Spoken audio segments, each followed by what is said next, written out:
অনেক বছর পর জাতীয় ক্রিকেট দলের খেলা দেখতে মাঠে হাজির হয়েছিলেন বিএনপি মহাসচিব মির্জা ফখরুল ইসলাম আলমগীর।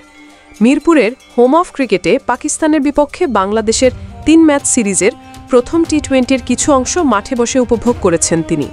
এ সময় একটি বেসরকারি টিভি চ্যানেলের সঙ্গে ক্রিকেটের সঙ্গে তার সম্পর্ক এবং বাংলাদেশ ক্রিকেটের নানা দিক নিয়ে আলাপ করেন বর্ষিয়ান এই রাজনীতিক।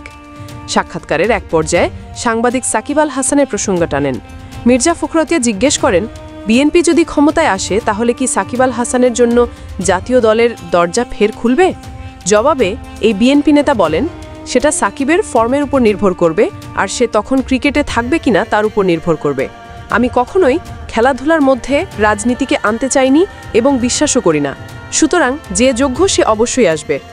দেশের অন্যতম সেরা অলরাউন্ডার সাকিব আল হাসান গেল বছরের মাঝামাঝি সময় থেকে দেশের বাইরে অবস্থান করছেন।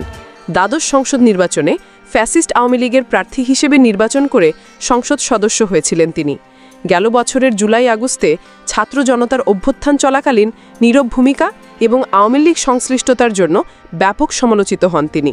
এরপর জাতীয় দলের পাকিস্তান এবং ভারত সফরে খেললেও দেশের মাটিতে আর খেলা হয়নি ৩৮ বছর বয়সী সাকিবের।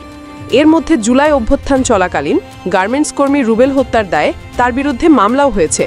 এছাড়া আর্থিক কেলেঙ্কারির বেশ কিছু অভিযোগেও সাকিবের নাম এসেছে। বর্তমানে যুক্তরাষ্ট্রে থিতু হয় এই ক্রিকেটারের সঙ্গে বিভিন্ন দেশে আওয়ামী লীগ এবং অঙ্গ সংগঠনের নেতাকর্মীদের বেশ কিছু স্থিরচিত্র সামাজিক মাধ্যমে ভাইরাল হয়েছে। জুলাই গণহত্যার দায়ে অভিযুক্ত দলের নেতাকর্মীদের সঙ্গে এমন সাক্ষাতের কারণেও ব্যাপক সমালোচিত হচ্ছেন তিনি।